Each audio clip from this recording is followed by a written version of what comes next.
Honorine. Honoré de Balzac.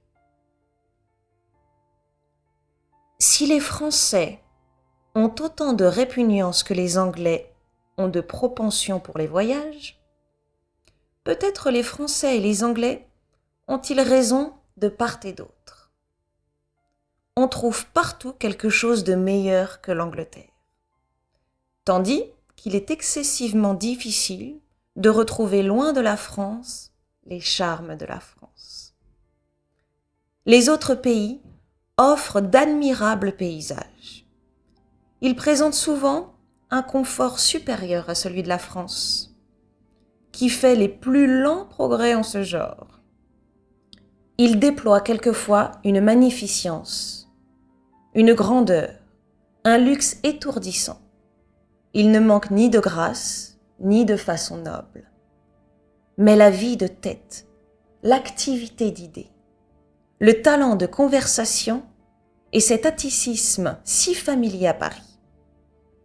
Mais cette soudaine entente de ce qu'on pense et de ce que on ne dit pas, ce génie du sous-entendu, la moitié de la langue française ne se rencontre nulle part. Aussi, le français, dont la raillerie est déjà si peu comprise, se dessèche-t-il bientôt à l'étranger comme un arbre déplanté. L'émigration est un contresens chez la nation française.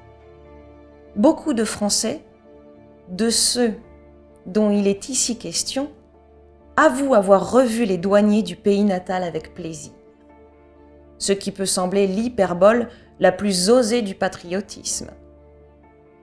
Ce petit préambule a pour but de rappeler à ceux des Français qui ont voyagé le plaisir excessif qu'ils ont éprouvé quand, parfois, ils ont retrouvé toute la patrie. Un oasis dans le salon de quelques diplomates. Plaisir que comprendront difficilement ceux qui n'ont jamais quitté l'asphalte du boulevard des Italiens. Et pour qui la ligne des quais, rive gauche, n'est déjà plus Paris. Retrouver Paris. Savez-vous ce que c'est aux Parisiens ? C'est retrouver non pas la cuisine du Rocher de Cancale, comme Borel la soigne pour les gourmets qui savent l'apprécier, car elle ne se fait que rue Montorgueil, mais un service qui la rappelle